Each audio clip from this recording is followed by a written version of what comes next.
Hi, my name is Rachel. Welcome back to my channel. This is going to be my best books of 2024 video. I don't really know how to structure this. Like, I could do it numerically, but I have a lot of trouble picking a single favorite. So I think I'm going to just chat about them in random order. My neighbor's dogs are also barking up a storm, and I'm so sorry if you can hear it. They will not shut the fuck up.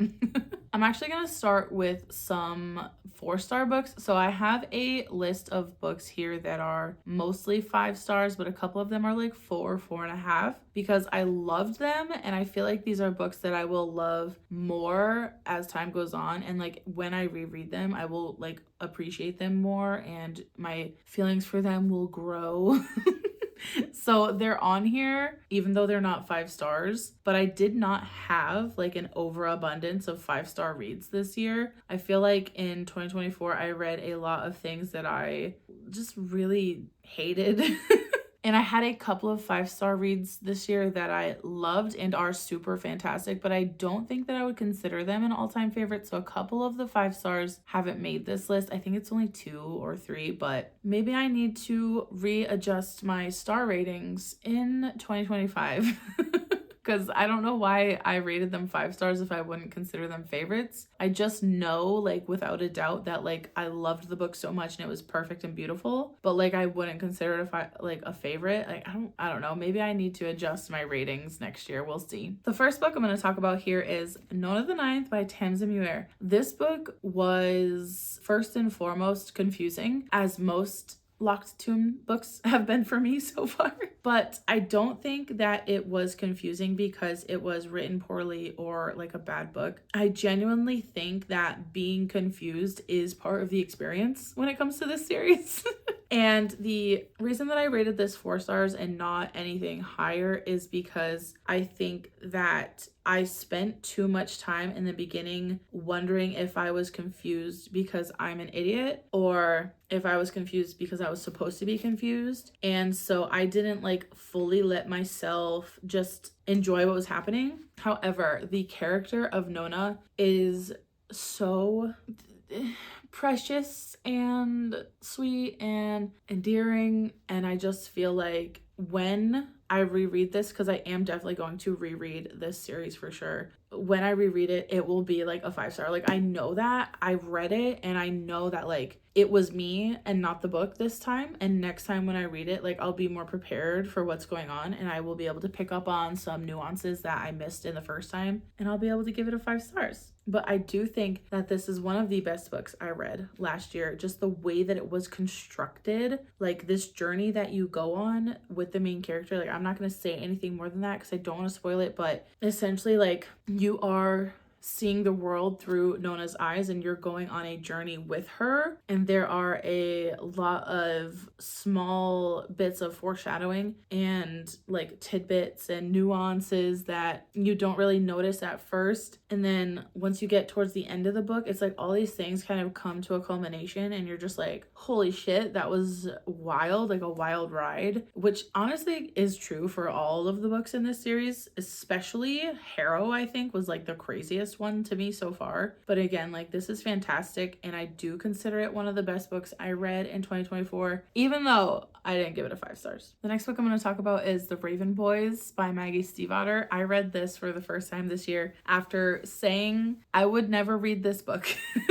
And I'm really glad that I read it. I think the way that this book is marketed is definitely misleading because it leans heavily on the she can't kiss her true love in the marketing, but I feel like the book is so much more than that. And I had never really heard anyone say anything about this plot specifically until my friend Jade had said something about it in a video a while back that I was like, maybe I might actually like that. And then when I decided to read it for my Never Say Never series, Jade so kindly recommended it to me and helped encourage me as to why I would like it. And she was so right that I loved this book for the characters. I think Blue especially, like, I feel really bad for her.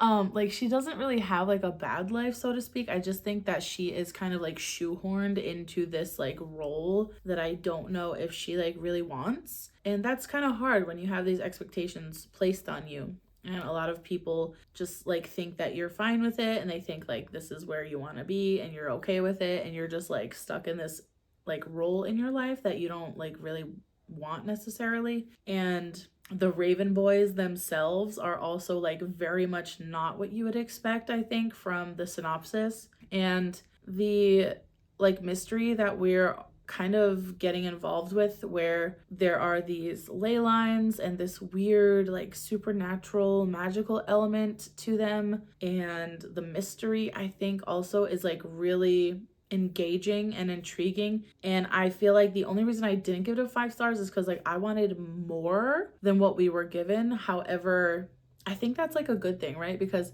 if you love an aspect of a book that you are like, oh my God, yes, I love it, give me more. Like I wanted it all the way right up front, but I don't think we're gonna get it in book one. We didn't get it in book one, but I know that we'll get it more in the rest of the series. So I gave this a 4.25 stars. I really, really loved the character work. I think that there was also a element of surprise in here that I did not see coming, and there was an aspect to one of the characters also that like I strongly related to on like a visceral level that actually made me cry for like an hour when there was something going on like specifically with that character. I wasn't expecting to really like latch on to any of these characters in here so quickly because like it's a YA and it's been out for so long that I wasn't like thinking like, oh, like it's past its heyday, like I'm not gonna love this. And I did. And I just think the only reason I didn't rate it higher is because like I just wanted more. There was one aspect in here that I was like, I need to see this. I want to see it on the page. And like it was alluded to and hinted at. So I didn't get what I wanted.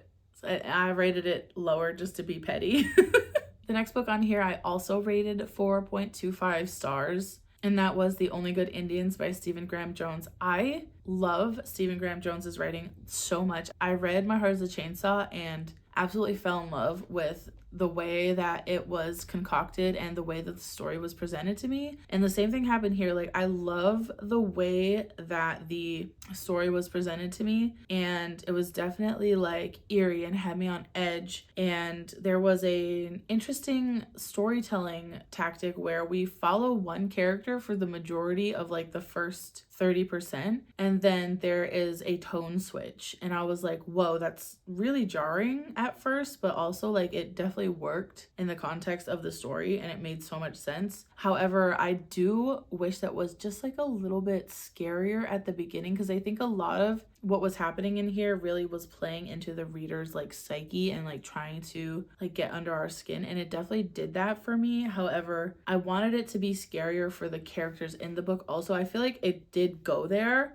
by the end, which is why I rated it so highly. But like right near the beginning, I was kind of hoping that like maybe the horror element would just be like a little more aggressive at the beginning, because it was a very slow build story, which I did still love. I loved it absolutely, but that's the only reason I didn't rate it higher. But I do still consider it one of the best books I read because I listened to it on audio. The narrator did such an incredible job. I had goosebumps some of the time. I was like listening to his voice tell me these things. This like I'm listening, I'm just like shook. Like he did great, absolutely fantastic listening experience. And when I think back on some of the books I've read this year, like this one always pops up to the forefront of my memory as being a standout for me. The next book I'm gonna put on here is Malice by John Gwynne, and I gave this book 4.5 stars. The only reason this wasn't 5 stars is because it had a slow buildup, which I do love, but I feel like in this one particularly, because there were so many different characters, I think that the plot needed to jump in just a little bit quicker. Like if there were 2 or 3 or 4 POVs, like I would have been like, okay, this is a great pace. But I think at one point there were like 5 or 6 different switches, and the plot wasn't keeping up with the switches, and it was only like a very small section where I was like, not enough is happening. So because of that, I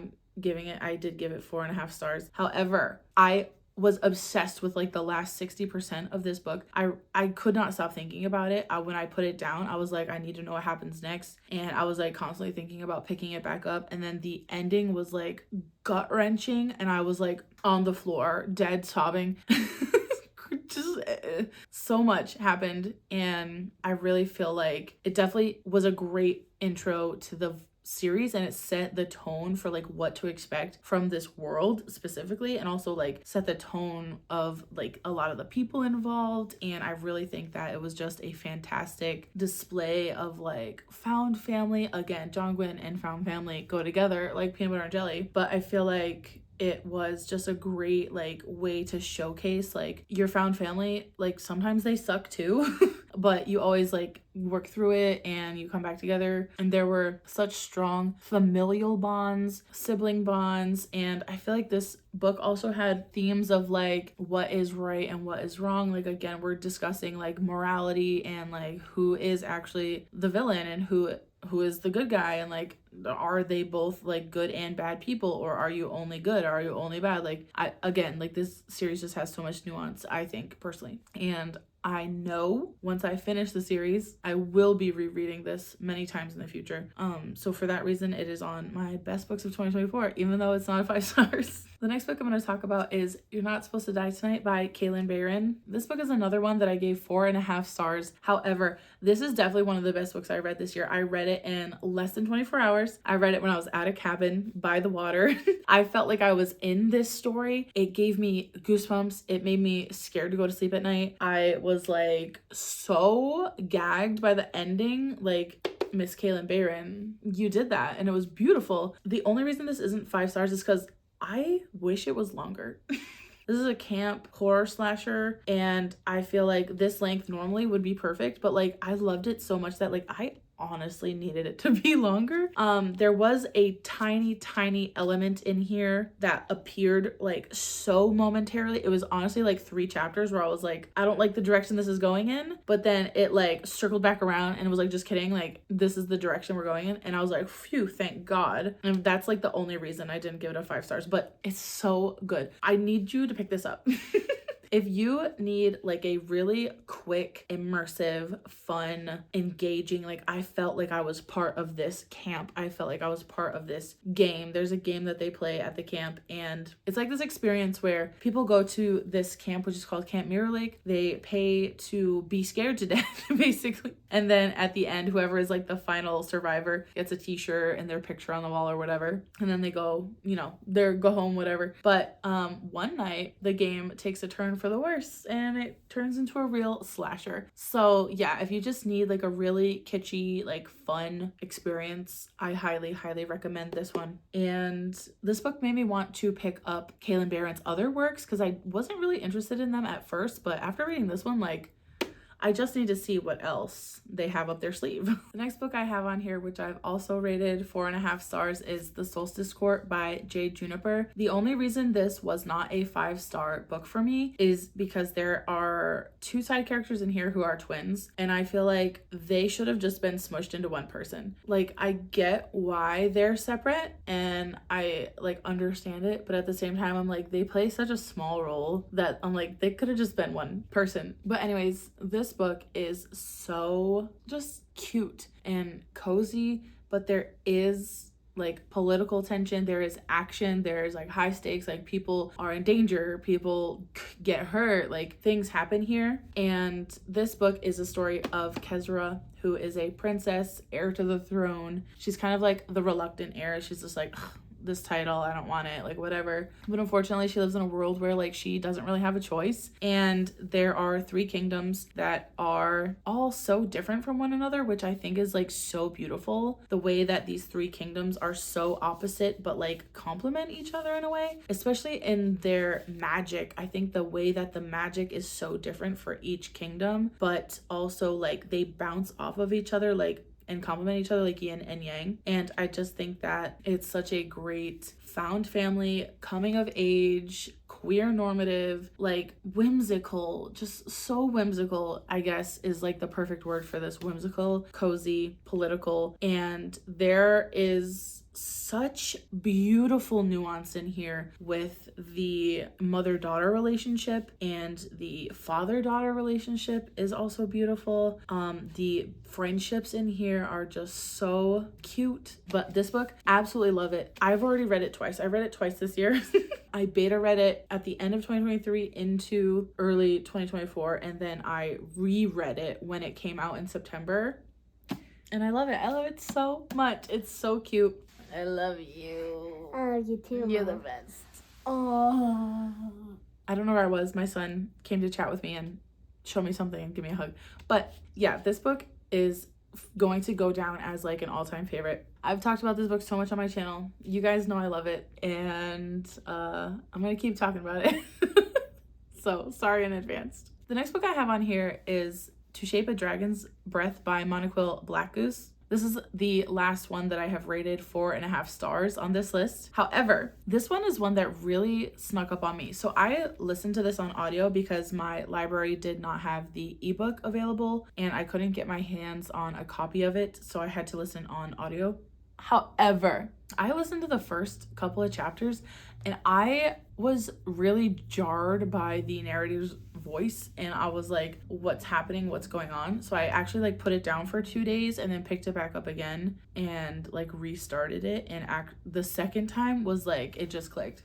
It was magic. And I felt like this was such a beautiful, beautiful story of a young girl who is so true to herself through and through. If you've never heard of this book, it is a story of a young girl who finds a dragon's egg, and then that egg hatches, and once it hatches, people from like the mainland find out and they come over and they're like, you need to go to our dragon school and learn how to do things our way, blah blah blah blah. And so she goes to this dragon school because there's like all these laws where you know, if she doesn't go, they'll take the dragon from her. So she goes to essentially a colonizer's school, and her tribe back home on her island is like rooting for her and like really excited for her to learn new things, but they also are like nervous for her because, you know, she is a indigenous person at this colonizer school, and they don't want her to like assimilate, and they don't want her to like give in to these people who are trying to change the way that she operates and the way that she does things. And Anacus is just like this spitfire, like she is simultaneously like such a sweet person, but she also has like such a backbone. She's like, no, I'm gonna do things my way. I'm gonna stand up for people who deserve it. I'm not gonna take your shit, like essentially. And I think by the end of this book, it kind of like snuck up on me how much I was obsessed with it. Like I was listening to it and I'm like, you know, just like vibing, and a lot of the times I would listen when I was doing chores or like whatever. But by the end, I was like, the book finished and I was just like, I need more immediately. There are so many side characters in here too that like are so nuanced and just, oh my god, I just feel for them like so deeply, and their story is one that is so heartbreaking and unique and like also kind of hopeful, even though like it was very sad in the beginning. And I really loved the culture that was like steeped so heavily into the magic and the story of this book, and it was just really like beautiful and heartwarming to read about. And the author actually grew up like really close to where I grew up in Rhode Island, in that area. So it was just like I could like see like geographical influences, historical influences, and I felt so deeply connected to these characters that I like am not at all similar to. Like I'm not indigenous, and I've never had to like suffer the consequences of like this government trying to take away who I am. But I don't know, I just felt so deeply for Anacus and these other side characters and their journey, and I really am rooting for Anacus, and I need book 2 to happen. So I need the publisher to like see this, and like I want you to know there is a firm fan base of To Shape a Dragon's Breath out there. We're waiting for you to do the right thing and publish book 2. This is another one of those books where I feel like I didn't know I was loving it until all of a sudden like it was over, and I was like, I felt like a sense of loss. Like I was so sad that it was over and I didn't have it to listen to anymore. So I know that in the future when I reread it, because I will, it will be a 5 stars. So for that reason, It's one of my best books of 2024. Okay, the next 7 books I'm going to talk about are all of my 5 stars from 2024. I don't know what order to put these in. It is so hard for me to pick a favorite. I'm going to try my best to rank them from least favorite to most favorite, but like it's really just hard for me to like pick a favorite from this group. So I'll do my best. So the next 2 books I'm going to talk about together because they're part of the same series, and that is Mislaid in Parts Half Known and Lost in the Moment and Found by Shauna Maguire. These are part of the Wayward Children series. Again, both of these are 5 stars for me. Lost in the Moment and Found is probably the one of the Wayward Children series that made me cry the most. It was a very harrowing story in the beginning before this girl gets saved by her door, and then even once she does get saved by her door, like she's just like kind of used and manipulated. And so even though like it was a place that she needed to be for her own like safety, it also was a place that like wasn't really like doing favors for her, essentially. Like it was kind of like taking from her. She was manipulated by an adult, and it was just like, yeah, it was just very harrowing. And it was definitely one of my favorites of the series because it kind of showed the darker side of these doors. Like a lot of the times it's like, woo, like Candyland and this beautiful mermaid place, and like yes, a lot of them have darker things happening in them, but I feel like for the most part people are going to these places and like finding a place where they belong and like finding a place that makes them happy. Whereas in Lost in the Moment and Found, like she just kind of goes through this door and she's just like there, and she's like, I guess this is what I want, like I'm not really sure. And I think this book had a overall theme of like doubt and magic has a price, and like taking like take what you want when you want it, and like it's hard to explain without spoiling.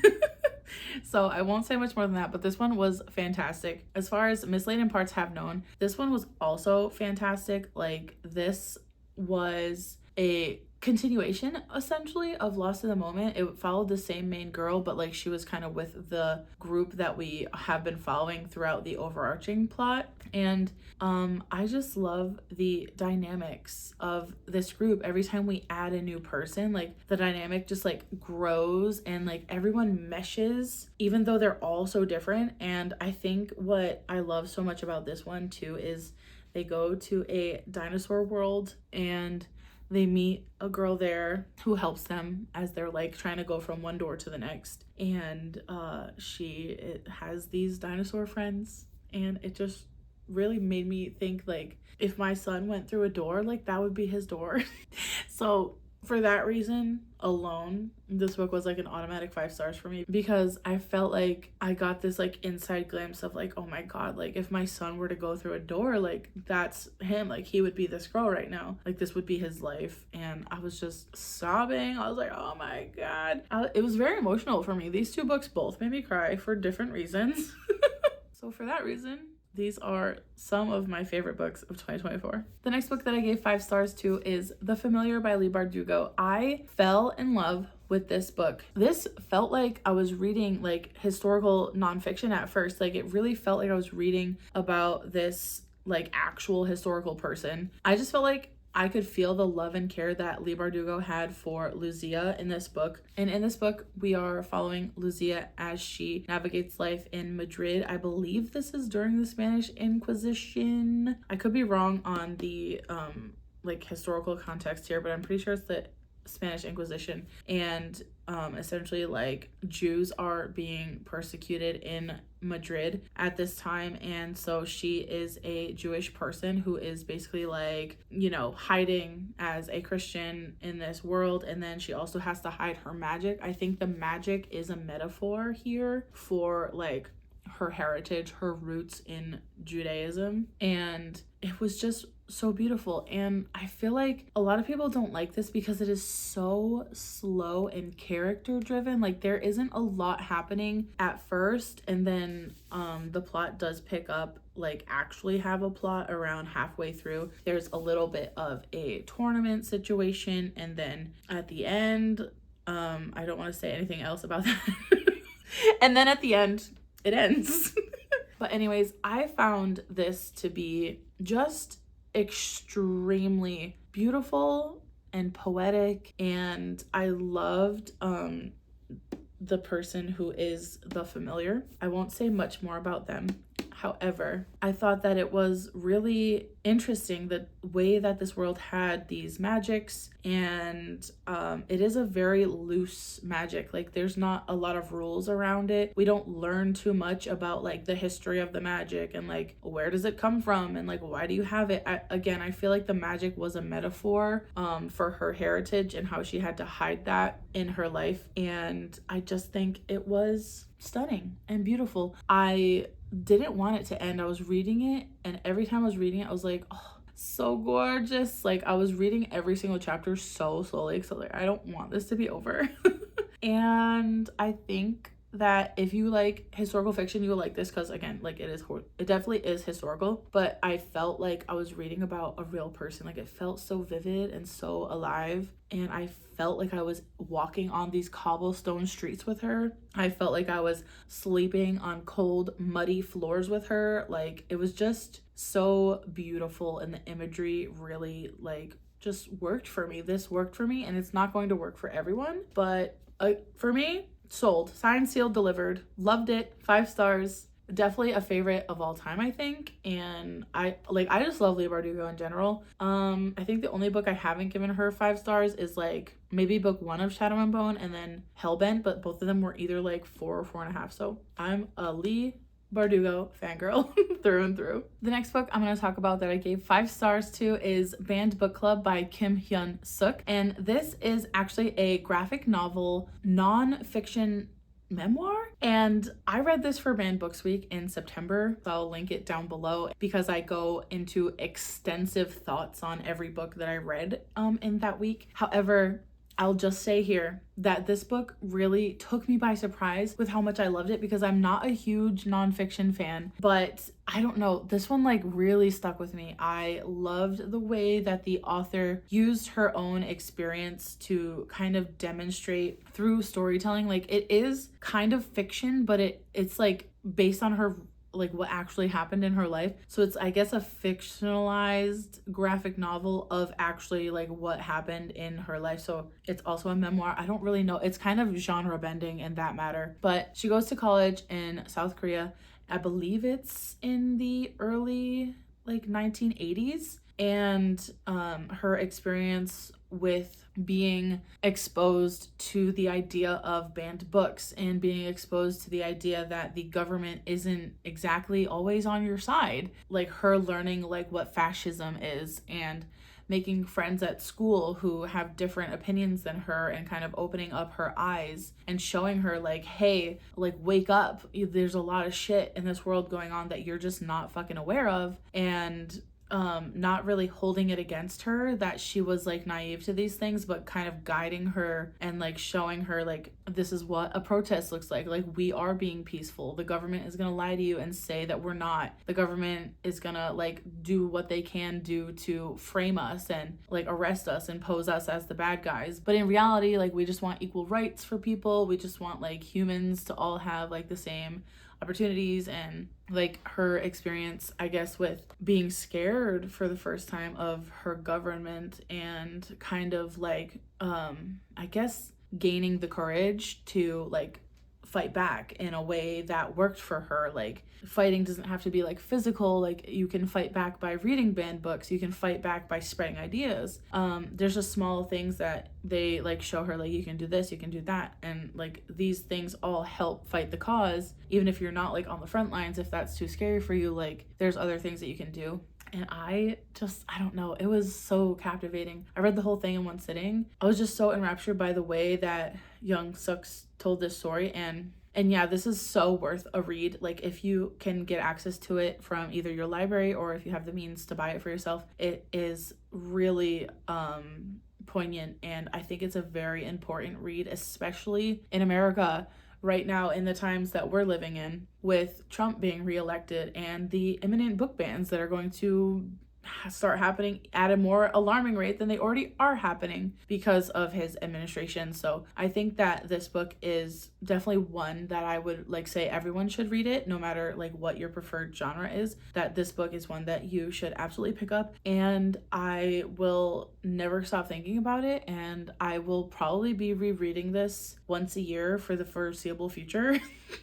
I just read it in September and I already can't wait to read it again. I want to get a physical copy because I have it on ebook at the moment, but I really want to be able to hold it in my hands and like read through it physically in the future and have it on my shelf, because I will very proudly recommend this book to anyone who asks me what it's about. And yeah, fantastic book. Definitely like one of the best books I've read this year by far. And that's like definitely saying something because I'm not really like a nonfiction person. So even though it is kind of a story, it's not really fiction. It's just the story of what she went through, if that makes sense. But yeah, this one is just one for the ages, I think, and it's very appropriate to the current climate. I'll just leave it at that. Please, I really implore you, pick this one up. If you're only gonna read one book on my best books list, let it be this one. Okay, we're down to the final 3, and I'm having a really hard time like picking one. Or deciding what order to talk about them in. I will save like the best for last, but I just want you to know that all 3 of these are so good to me personally, and I'm having a really hard time choosing between them. It feels a lot like picking a favorite child. I only have one kid like in real life, but it feels like if I had 2 and I had to pick one, this is how that would feel. Like I'm struggling to pick like a winner. But I love all 3 of these so much. So the next book I'm going to talk about is Lucy Undying by Kiersten White. I read this as an ARC earlier this year, and I was not expecting to like love this book at all. I read another book by Kiersten White a year or 2 ago, The Dark Descent of Elizabeth Frankenstein. I didn't love that one, but I gave like 3.5. I thought it was good. It wasn't great, but Lucy like just took me by such a big surprise, honestly. Like, so Lucy Undying is a Dracula reimagining, and this follows the life of Lucy Westenra, who is one of Dracula's first victims. Essentially, we get diary entries from Lucy when she was a teen in like from the actual like Dracula time. The diary entries are very much like true to what happened in Dracula with a little embellishments. And then we follow Lucy in the very near future where she's like at therapy and she's kind of reliving everything she's done in her life. This therapist knows that she's a vampire because she had to save the therapist from a vampire attack in a parking lot, and she like is now doing this expose. So there's 2 Lucy POVs, and then we get a 3rd POV from a human woman named Iris, and Iris is essentially on the run from her family legacy. Her mother has just recently died. Her father is kind of like in the throes of dementia, and she feels guilty for leaving him, but she's like, I need to get the hell away from my family as far as I can. And she's just like trying to get money to like make cold hard cash as quickly as she can. So she goes back to a family home in England to like sell antiques and stuff, and that's like the setup where we start this story. But I will just say, I think the stylistic narration choice was fantastic. This worked for me so well. Every single POV I was so intrigued with. When we were getting diary entries from Lucy, I was like, oh my God, like this poor girl, I feel so terrible for her. And then when we were getting POVs from Iris, I was like, okay, like there's a mystery surrounding Iris. Like I need to know what's going on with her family. Like something is afoot here. And then we also see Iris as she discovers Lucy's diary as well. So Iris is kind of like a few steps behind us in the diary. So we're putting pieces together, and then we see her put them together. And then in the future, Lucy is just reliving all of the terrible shit that she's done to people and had done to her since becoming a vampire. And ultimately all of these timelines do like clash, and then the tone of the story kind of changes. But I don't know, I felt like it was really modern and fresh. And even though like I normally don't love modern takes on like legends or like retellings, I think the way that this one did it was just like it just worked for me. I can't describe it any other way, but I was so enraptured the whole time. I was on the edge of my seat. They, like, the vampires were like a little bit pretentious, dramatic, messy bitches, and that's exactly what I want from a vampire. Like, I don't want a vampire to be sensible, okay? Like, I don't want a vampire to have a fucking 9 to 5. Like, I need a vampire who is a messy, dramatic, vicious bitch, and that's basically like what I was given. Although, like, not all of them were like that, but the air of pretentiousness was there for me, and I felt like, I don't know, it just worked for me. Okay, I just loved it. I binged read it. When I started reading it, I wasn't expecting to love it, so I had been reading a couple of other books on the go, and I was like, let me just start this one, I'll read it here and there. No.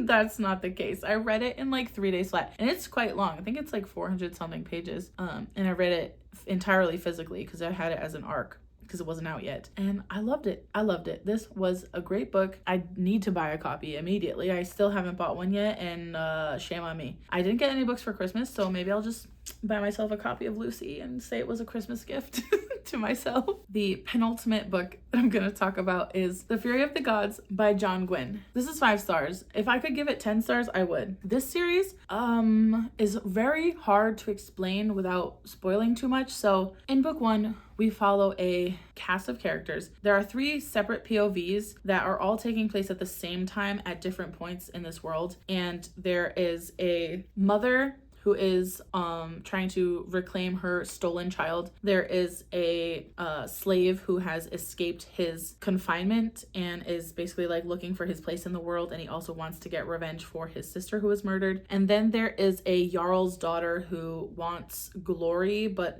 she's trying not to be a Nepo baby, essentially. She's like, I don't want my father's name to like linger over my head. I want my own fame, my own fortune. Like, I want to make a name for myself and not like be a Nepo baby, essentially. And not be a Nepo baby, basically, for lack of a better term. But there is a overarching plot where like there is this group of religious zealots, so to speak, who are trying to revive a dead god, and yeah, there's like sinister plots afoot, and there are all these other 3 main characters who have their own personalities and their own motivations, and it's very much like Norse and Viking inspired. It's like so heavy in the Norse mythology, and I am obsessed with this series. Orca, one of the best characters I've ever read in my entire life. Like, literally probably my favorite character of all time, if we're being honest. The other 2 characters, Varg and Elvar, are like fantastic as well, but they like couldn't even hold a candle to Orca, let's be honest. She is in a league of her own, and we follow Orca, Varg, and Elvar in book 1 and their journey and where that takes them. We have like these epic battles. We have found family. We have a mother's love for her son. We have vengeance. We have like what is right and what is wrong. There's all sorts of themes of like loyalty and friendship, and there's a lot of themes of like belonging and like finding your place in this epic, crazy, dangerous world. And in book 3, that all continues, and the like war that they were trying to prevent, like the resurrection of the god from those religious like zealots, basically like everything comes to fruition and comes to a like an end at the same time here, because it's the final book in a trilogy. And this book is like insanely gut-wrenching and action-packed, and I don't know how else to describe this book to you except that it is like perfection. This book is perfect. This world, these characters are so perfect. This is one of my favorite series, if not my favorite series of all time. It's only a trilogy, and God, do I wish it was longer. I could read another 5 books in this series and never tire of it. And I just hope and pray every day of my life that John Gwynne will have some mercy on me and maybe like write a spin-off series because I'm not ready to be done with these characters. And the fact that I have to like sit here and pretend that I don't want to cry right now because I just need more time with these characters is a lie. I want to cry right now because this book is just so just gut-wrenching in so many ways, but it's also like a little bit bittersweet and hopeful. And if you like the game Skyrim and you like how epic and vast like Stormlight Archive is, like this is for you. Like it's not at all similar to Stormlight Archive in like writing style or characters or anything like that. I just think the similarities are in like the scope of the world and the multiple POVs and the fact that there is like similar themes in ways, but just done differently. So those similarities from Stormlight, and then if you like Skyrim, like this is for you for sure. Please pick it up. This book, yeah, I was so kindly given an arc of this book by Orbit NetGalley, and it was the greatest day of my life. Nobody tell my husband, but I think I was happier that day than when I got married. Don't get me wrong, I was so happy when I got married, but this was better. And this was really hard to not put in my number one spot. And the only reason this isn't in my number one spot is because I wish it was longer. I wish that I got more. I wish I had more time with the characters in here. I wish that I had more time to digest the aftermath. I wish that I had more time to like mourn and cry. And I wish that I had more time to not have to leave my favorite cast of characters behind. I say that I wish this was longer. It's 530 pages. And when I tell you, I could have read 800 pages. If there was just like filler in here, like extra just like moments in time with this cast of characters, I would have ate it up. I would have devoured it, loved it so much. One of the greatest books of all time. One of my favorite series, if not my favorite. I can't decide. I really have a trouble picking favorites, so I just kind of lump them all together. But this is definitely up there. One of my favorites of all time. And this series solidified me as a John Gwynne fangirl, and now I'm currently reading Faithful and the Fallen. I'm on book 2, and I'm absolutely loving it. I do think it is a series that I will need to sit with for a while and reread many times. However, I'm okay with that. I love this man's writing so much, and I just love the way that his writing really makes me want to cry. If you haven't read the Bloodsworn saga, I really highly recommend it, especially if you're like an epic fantasy fan. Like if that's your niche, like if that's your go-to, this series is definitely gonna pack a punch for you. And the final book on my best books of 2024 list, which I think is my favorite of the year, I'm still not sure if it's The Fury of the Gods or this one, but that is The Lost Story by Meg Schaefer. This was a book that I had gotten an arc of on NetGalley, and I had not heard a single thing about it or the author. And then I looked up Meg Schaefer after getting the arc, and I was like, oh, like she had another book that did quite well. I think it was a Goodreads Choice finalist. I was like, okay, cool, like this is promising. All I knew about this going in was that it was like a little bit speculative. I wasn't sure on the genre, but when I opened this book for the first time and started reading it, something about the writing style just hooked me from the start. So this book is inspired by Chronicles of Narnia, and essentially there are these two boys, Jeremy and Rafe, who go missing for like 7 months when they are like 16 years old, and nobody knows what happens to them. They went missing in this forest and they never returned until one day they did return. Now, years later, Jeremy and Rafe are like barely even friends anymore. Rafe can't remember anything about the time when they were missing, and Jeremy remembers everything that happened to them. But now Jeremy is really like famous for helping find missing girls. He's like a really famous like search and rescuer, and he specifically finds people who have been missing for a long time. And because of his fame, a girl named Emily seeks him out because she wants to find her missing, presumed dead sister. So Emily was adopted when she was a baby. Her adopted mother recently just died of cancer. And because of that, she's like, oh, well, maybe I'll look for my birth family. Like I told my adoptive mother I would never do that, but she's dead now, and I kind of feel like alone in this world, and I want somebody else to like have as a family. So she finds out that her sister is missing. She claims a couple of her belongings, I think, from the police, and she takes those belongings to Jeremy, and she's like, help me find my sister. And that's basically the setup. And this journey that we go on with Emily, Jeremy, and ultimately Rafe as well, is just one of pure whimsy. All three of these people have reasons to feel like they don't belong in the world that they are from. If you like the Wayward Children series, you will love this book. It has a similar like vibe, and in here it gets pretty dark. There are some themes of like child abuse and domestic violence. There are themes of like death of a family member, and I don't really want to say like much more than that. This book is hard to explain without ruining some of the magic of it, but just know that you will love this book if you have ever felt like you're alone in the world and, oh God, I don't want to cry, fuck. You will love this book if you've ever felt like you don't belong in the world. You will love this book if you've ever felt like hated as a child. You will love this book if you've ever felt like abandoned. You will love this book if you've ever dreamed of escaping into a magical world. I'm finding it hard to talk about why I love this book so much.